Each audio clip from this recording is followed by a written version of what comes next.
sila Maylin? Ano yung pinaka-mamimiss mo sa kanila specifically? Magkakasama kami lagi. Marami kagabi. Lumabas kayo? Yeah, we just had a small get-together lang, you know, with the friends. And we visit Maylin sa Santa Rosa. And last week naman, nag-reunion si Kyle, si Sharina, Joel Torre. Ganun sila ka-close, ganun kami ka-close. So ito yung show ko talaga, na tapos na yung show. Magkakaibigan pa rin kami, and we have a group chat. And we see each other, you know, constantly. So, mamimiss mo kang katrabaho. Mamimiss mo yung trabaho kasi iba talaga yung binigay nila eh. Maylin, you know, I've known her for so long. Now we're closer. I never thought we'd be close, you know. And everyone, even Gipit, my dad, you know, I've worked with them so many times, but it's always a delight to be able to work with him and, you know, be a fan. Yeah. Thank you. Thank you, Miss Kate. We have a question from Lane Garcia of Balitang A2Z. Ayan, si Miss Lane ng A2Z. Hi, Papa P. Congratulations sa Pamilya Sagrado. Okay, so, ang tatanong ko sana kanina is after Pamilya Sagrado, what's next for Piolo Pascual? But since parang nagka-hint kami na you have a next project which is The Kingdom, baka naman Hindi mo na pwede- tatanungin. Hindi, tatanungin pa rin. Pero about Kingdom naman kasi yung next project na. So, ano bang mga dapat namin abangan dito sa The Kingdom? Anong genre? Actually, excited Sino yung ako. It's yeah. makakasama mo artista dito? Okay, So, hindi ka natin na-press ka ng dating Charot lang. I was able to work for the first time with Bossing Big Soto. True. And his kids are played by Sid Lucero, Christine Reyes, and Sue Ramirez. So it's an epic drama. Hindi naman siya period, pero if you had an alternate government ruled by a monarch, so Bossing plays a king. And I'm an outcast. You know, that's only what I can tell you, but it's definitely a good story. You know, nakakatawa kasi yung production value when we were doing the pre-prod when they pitched, I mean, when we had the story call. Lahat may kanya-kanyang deck, lahat may kanya-kanyang board, mula sa costume, sa production design, sa location, and sa script. So, nakaka-overwhelm siya, nakaka-overwhelm. But just the same like Pamilya Sagrado, when I was given the script, we worked on the same script, the original script, from day one hanggang matapos. So ganun siya kabuo, ganun siya kagandang istorya na hindi mo nahahanapan ng revision. You know, pag ginawa mo, ito na yung bookends mo and you know the journey. So, I enjoyed working on it. Ang brilyo din, ano? Ang ganda ng technicals niya. Yeah, sobra. Nakaka-goosebumps niya. Pag pinapanood ko yung... Ganda ng camera yung, work. yeah, yung ilaw. preview. Nakaka-excite. True. So, kailan kaya ito? Sa Film Fest, sa December 25 Ako for naman alam mo. sa 50th Alam mo, di ba? sa 50th Film Fest.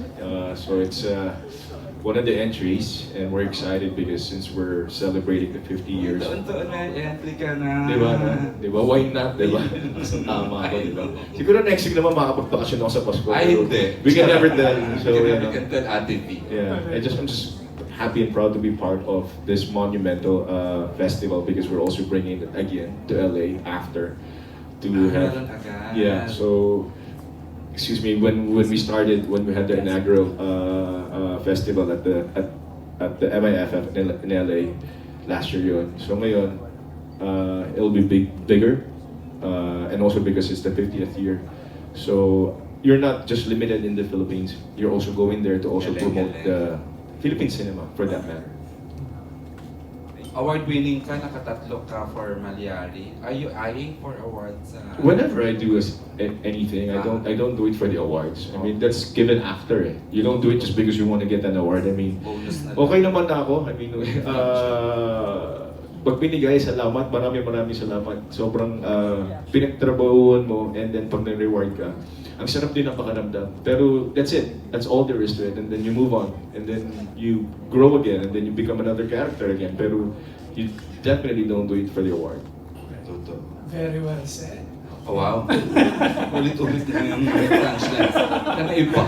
Partner ang puting buhok. Okay, we have a question from Jasmine Palma of Push.com. Sa Jasmine. Go ahead na. So, congratulations po. Since you're really passionate about being an actor po, so how did Pamilya Sagrado change you as an actor naman? Aray, kayo na pa niya. Kaya yung memorize yan. Kanina mo po You know, I only have a son. I have one son, and playing a father to these two boys was one of the I guess interesting and challenging things I had to do, and playing husband to Mylene, and then having Tirso Cruz as my dad. Acting wise, I enjoyed the process. Watching myself being a character, being Rafael Sagrado, and just exposing his white hair and being, looking his age and playing a role that I never thought I'd be able to play, in this early career, I guess. But the challenge of being able to portray a character na iba naman, complex-wise, was the challenging part for me. But just the same, I want to continue on growing as an actor and not limit myself in terms of the characters I take on. Just making sure that I learn from it, that I grow with it, and that, yung takeaway ko is that nibigay ko yung buong commitment ko, my time and effort, and I was part of a team, you're a part of the production, hindi ka nagsarili.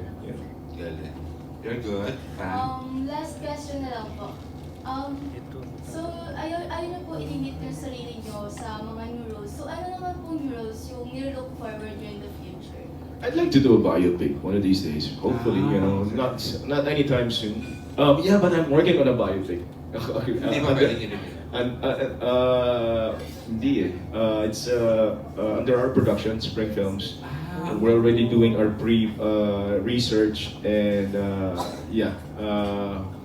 next year, hopefully magawa ko siya mid-year. So, With the something dream cast? unprecedented. With Yeah. the dream cast? Yeah, hopefully. But mahirap yun eh. So I'm gonna work on that project. Hopefully magawa ko before I start another project with the ABS, the Dreamscape.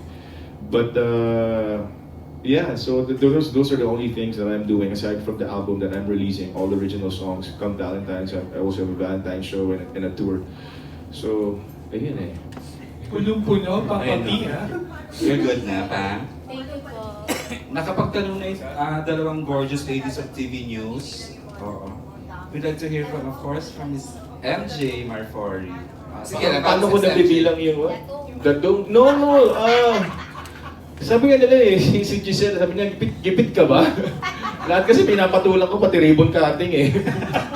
I mean, wala man akong gagawin eh, why not? I mean, I'm at a point in my life wherein I want to be able to leave something for my son, my family, and just make use of the time that I'm given, the finances I'm given, and make sure to invest it in projects na alam mong, will be profitable. So that's why I never.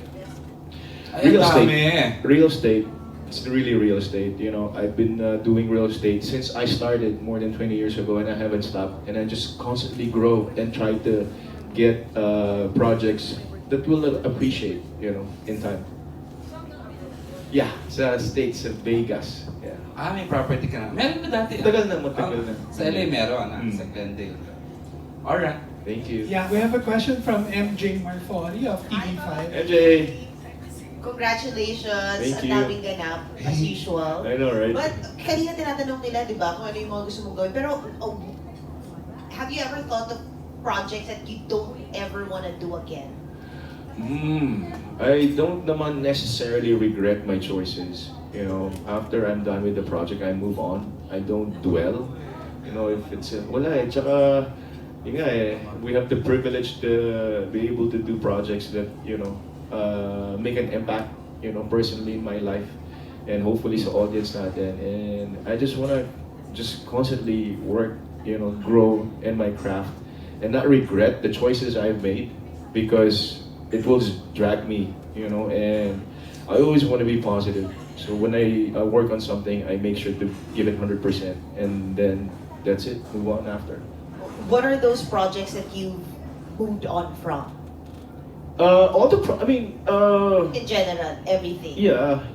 Like you shake it off after Flower of Evil. I also played a dark character in Flower of Evil. Oh nga, no, puro dark yung characters ko. But you can't. You have to shake it off because you have to move to another project, and you can't be that person anymore. You're constantly changing as a character. So I cannot dwell and at the same time think about a certain character because you have to move on.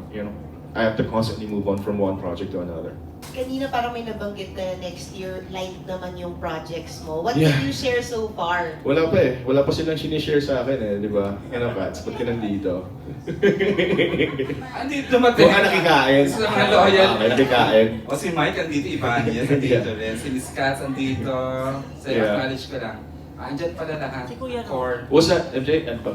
Yeah, and last sorry. na lang. Yeah. And last na lang, no? Of course, share mo nga kanina na comfortable ka sharing yung white, yung gray hair mo, ganyan. Was there any musings that you had maturing as an actor or getting old as an actor, and ano yun? What's that?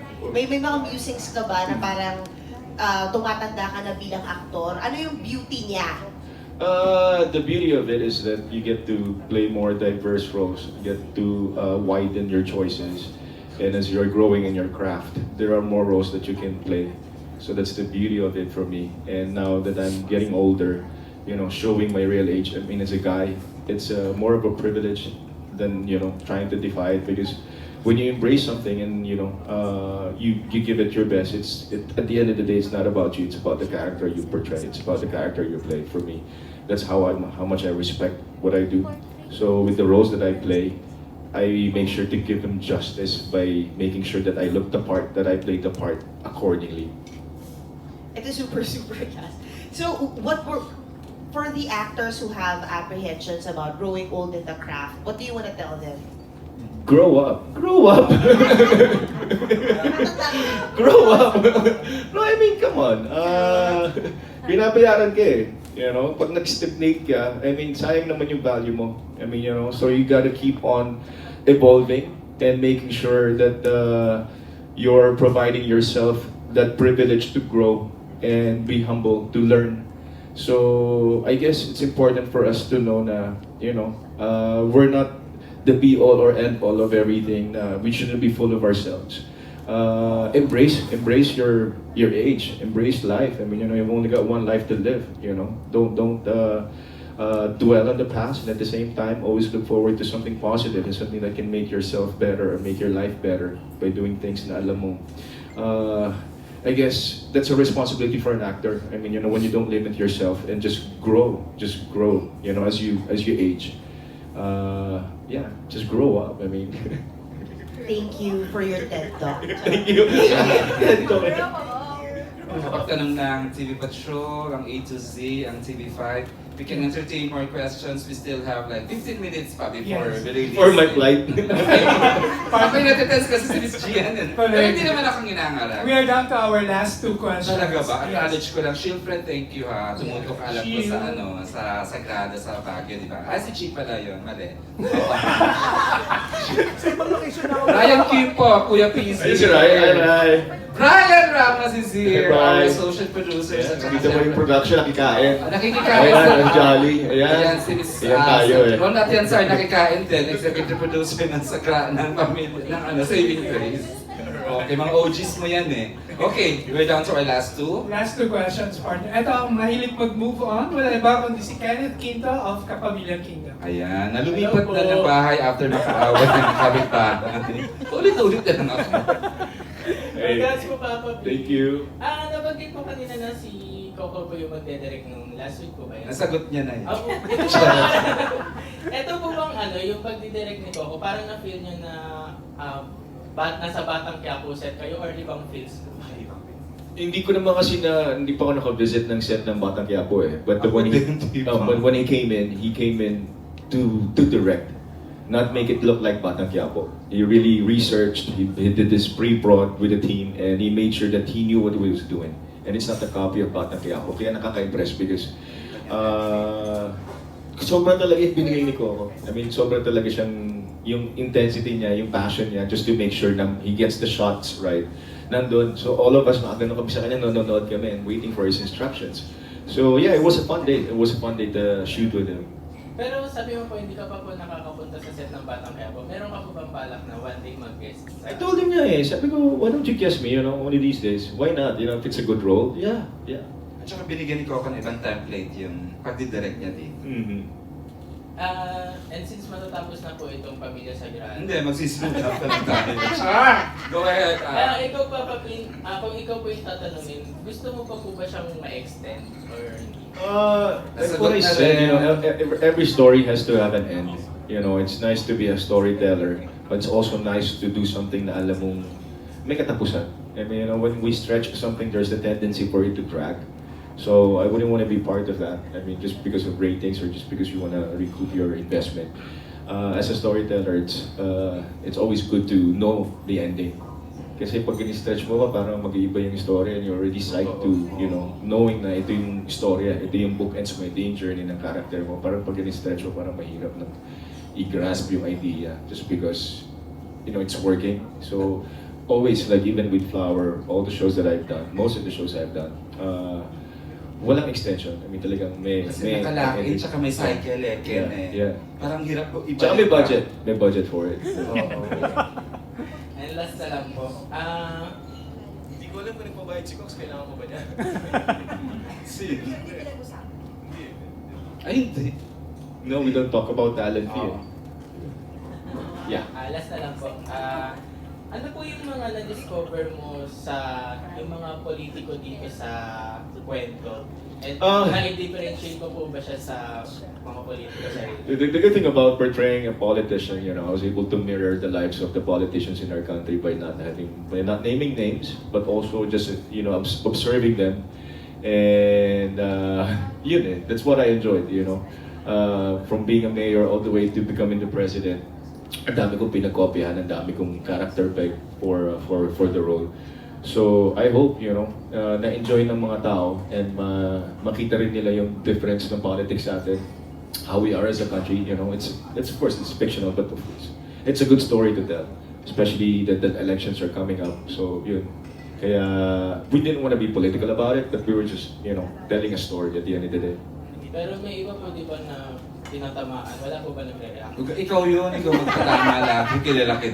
Wala naman kami so far na-encounter na kumangal or nagsabing, aray, ako yun ikaw na yung taon na yun, siguro kung matamaan siya, syempre hindi niya nasasabihin kasi mapapahiya siya. Diba? But yeah, we've not encountered anything naman na, nagsabi sila yun. Nakakatakot mag-describe yan ng mga politiko. Kasi Ken Quinto na walang yan. Alright. We are down to our last question. Wala bang tanong si Albert Abilido, si Jeff Perdon? Oy, Jeff po, si Lolo. Tandaan mo na nag-Flower of Even ng tayo. Shy pa siya, no? Hanggang ngayon, shy pa din. Ayan, tsaka sila Daniel, sila Brian. Mali na naman ako, I'm sure. Jason Laluna ng Certified Kapamilya. Yes, tama. Roldan Castro. Roldan Castro. Okay, the last. Bago yung killer question ni Alex, punta muna tayo sa napaka-busy na si Albert Abilido. Professor na, vlogger pa, ano ba bang? Accountant. Hey, Wow! Sorry. Flat? Nagturo ko kanina yan. Boy, congratulations. Yung first question ko is, anong kinoconsider mong sagrado sa paggawa ng teleserye nito? Sagrado yung commitment mo dapat. Sagrado yung time. Sagrado yung respeto mo sa character at saka sa istorya at sa buong project. That for me is very sacred because you want to be part of a team, not be, opposing or being the problem or the cause of the problem. That for me is really sacred. Kasi hindi lang naman ito about you. This is you're just part of a bigger whole.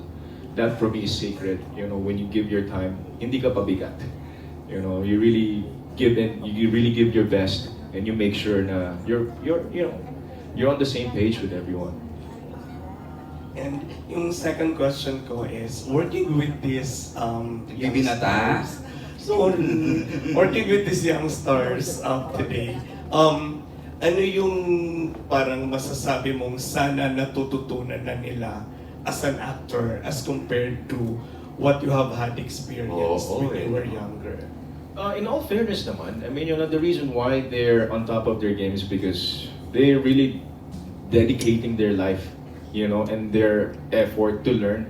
So from my time as compared to now, I could see their commitment. I could see their when they're given something, they're all willing to learn. Especially when we were starting, having a lot of young guys, for the fraternity. Parang in the course of time, magkakalaglagan eh. So I saw the commitment of everyone. Parang ito na yung chance mo to shine. So I guess it's inevitable for everyone to show up and make sure na they get seen, na nakikita sila, and they leave an impact. So the generation right now is very practical in terms of that because they know it might be their first and last project. So they're more practical in that sense that they give it their best. Not just the two of them, but these are young stars. I mean, they started really young. So now we're on the same page in terms of our commitment to whatever we do, because we all grew in the same industry. But I really appreciate the commitment that they have now. I guess that's why they're playing leads. And then yung last question ko is, in terms of input in the teleserye, ano yung pinaka-proud ka na na-contribute mo sa teleserye na to? I guess same as what I said from the previous question. I was there, I was present. I made sure that I gave life to a character na may kapupulutan ng aral, from the time that he was really a bad guy down to his redemption. I guess what I gave for it is what I can say my token of appreciation. Not just how much I'm paid or because I had to do it, but I was there. I'm always present in everything that I do. I will always make sure na I grow with the character, and then I become the character instead of him making it more like me. So that's the fun part, that I'm able to enjoy right now and being part of projects such as Pamilya Sagrado. You give back by giving it your best. Yung commitment lang talagang importante, and willing to learn, willing to grow, and to collaborate. Okay. Thank you, Albert.